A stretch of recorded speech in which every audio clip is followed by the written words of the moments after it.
पाठ 2 फूलों का नगर। प्रस्तावना। बच्चों, हमें अपने गुरुजनों से प्राप्त शिक्षा का सम्मान करना चाहिए। जब हम उनके द्वारा दी गई शिक्षा को भूल जाते हैं या उसका अनादर करते हैं, तब हमारा जीवन असफल सा लगने लगता है। तो आइए गुरु की शिक्षा का महत्व बताने वाली एक कहानी पढ़ते हैं। गुरु वेदांत के गुरुकुल में बहुत से राजकुमार शिक्षा प्राप्त करने के लिए दूर दूर से आते थे और गुरुकुल में रहा करते थे। सभी गुरुकुल के नियमों का पालन करते थे और निपुण बनकर वापस लौटते थे। गुरुजी भी शिष्यों को समान रूप से प्रेम करते थे और उनमें किसी तरह का कोई भेदभाव नहीं करते थे। यूं तो सभी उनकी बहुत सेवा करते थे, पर अमृत और अनिरुद्ध दिन रात की परवाह किए बिना आश्रम का कार्य किया करते। जब उनकी शिक्षा पूरी हो गई और आश्रम छोड़ने का समय आया, तो गुरुजी ने उन दोनों को बुलाकर कहा, मैं तुम दोनों से बहुत प्रसन्न हूँ, इसलिए तुम्हें 2 बातें बता रहा हूँ। अगर तुम इन पर अमल करोगे तो तुम्हें राज्य में सदा संपन्नता और खुशहाली रहेगी। दोनों राजकुमार एक साथ बोले, हम आपकी आज्ञा अवश्य मानेंगे। गुरुजी मुस्कुराकर बोले, अहिंसा का मार्ग अपनाना तथा सदा प्रकृति की रक्षा करना। दोनों राजकुमारों ने सहर्ष हामी भर दी और अपने अपने राज्य की ओर चल पड़े। अनिरुद्ध ने कुछ वर्षों तक तो गुरुजी की आज्ञा का पालन किया, परंतु राजा बनते ही उसने शिकार पर जाना शुरू कर दिया। हरे भरे वृक्षों को कटवाकर उसने कई नगर बसवाए। धीरे धीरे उसके राज्य में गिने चुने पेड़ ही बाकी रह गए, जिसकी वजह से पर्यावरण असंतुलित हो गया और सूखा पड़ने लगा।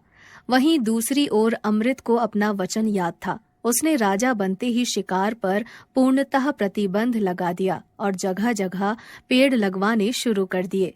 वह जब भी कहीं खाली जमीन देखता तो वहां पर फूलों के बीज बिखरवा देता। कुछ ही दिनों बाद वहां पौधे उगाते और उन पर रंग बिरंगे सुंदर फूल खिलने लगते। प्रजा भी अपने राजा को पूरा सहयोग करती और बच्चे से लेकर बूढ़े तक कोई भी फूलों को नहीं तोड़ता था। फूलों पर रंग बिरंगी तितलियां मंडराया करती और लोग ठगे से इस मनोरम दृश्य को देखने लगते। एक दिन अमृत दरबार में बैठा अपनी प्रजा के बारे में बात कर रहा था। तभी एक दूत दौड़ता हुआ आया और बोला, महाराज, राजा अनिरुद्ध ने हमारे राज्य पर आक्रमण करने की योजना बनाई है और वो अपनी विशाल सेना सहित युद्ध करने के लिए राज्य में प्रवेश करने वाला है। यह सुनकर अमृत परेशान होता हुआ बोला, युद्ध होने से तो हजारों सैनिक मारे जाएंगे और मासूम प्रजा को भी कष्ट होगा। इस पर महामंत्री ने विनम्र शब्दों में कहा, परंतु महाराज, अगर हम युद्ध नहीं करेंगे तो वो हम सबको बंदी बना लेगा। यह सुनकर अमृत के चेहरे पर चिंता की लकीरें उभर आईं और वह बिना कुछ कहे अपने कक्ष में चला गया। बिना कुछ खाए पिए वह सारा दिन और सारी रात सोचता रहा कि युद्ध को कैसे टाला जाए। सुबह की पहली किरण के साथ ही वह उठकर बागीचे में चला गया। रंग बिरंगे फूलों से लदे हुए वृक्षों को देखकर अचानक उसके मन में एक विचार आया और उसने तुरंत महामंत्री को बुलाकर अपनी योजना समझा दी। महामंत्री का चेहरा भी खुशी से खिल उठा। इसके बाद राजा बेफिक्र होकर राजमहल चला गया। शाम के समय राजा अनिरुद्ध ने राज्य की सीमा में अपने हजारों सैनिकों के साथ प्रवेश किया और नगर की खूबसूरती देखकर वह अचंभित रह गया। तभी उसके सेनापति ने कहा, महाराज, अब हमें आक्रमण करना चाहिए। हाँ हाँ, क्यों नहीं। कहता हुआ अनिरुद्ध आगे की ओर बढ़ा। जैसे ही सैनिकों ने तलवारें निकाली, मधुमक्खियों के झुंड ने उन पर धावा बोल दिया। अब उनकी तलवारें भी किसी काम की नहीं रही। मधुमक्खियों ने पूरी सेना को काट खाया। सैनिक जान बचाने के लिए वापस भागे। इसी बीच मधुमक्खियों ने अनिरुद्ध को भी काट लिया। उसका शरीर सूज गया। वह घोड़े से नीचे गिर पड़ा। उसका सिर किसी नुकीली वस्तु से टकराया और वह बेहोश हो गया। जब उसको होश आया तो वह अमृत के राजमहल में था और अमृत उसके माथे पर प्यार से हाथ फेरता रहा था। अनिरुद्ध रूंधे गले से बोला, मैं तुम्हें जान से मारने आया था और तुम ही ने मेरी जान बचाई है।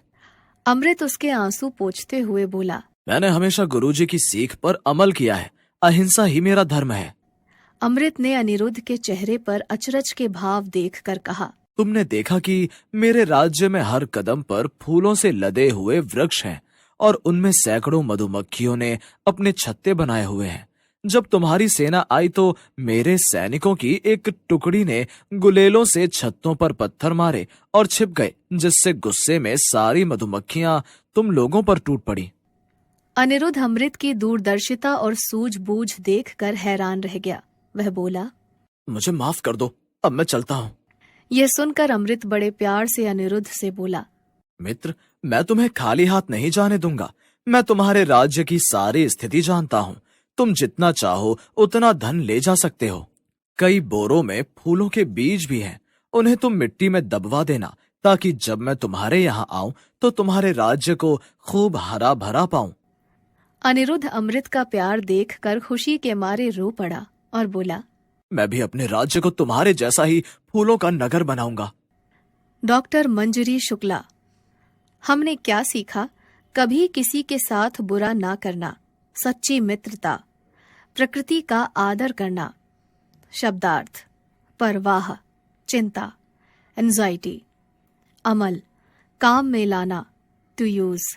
अहिंसा: जीवों को ना मारना, डोंट किल एनिमल्स। सहर्ष: खुशी से, विद प्लेजर। प्रतिबंध: रोक, स्टॉप।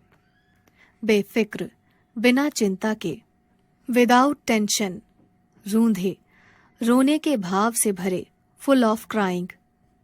सीख: शिक्षा, एजुकेशन।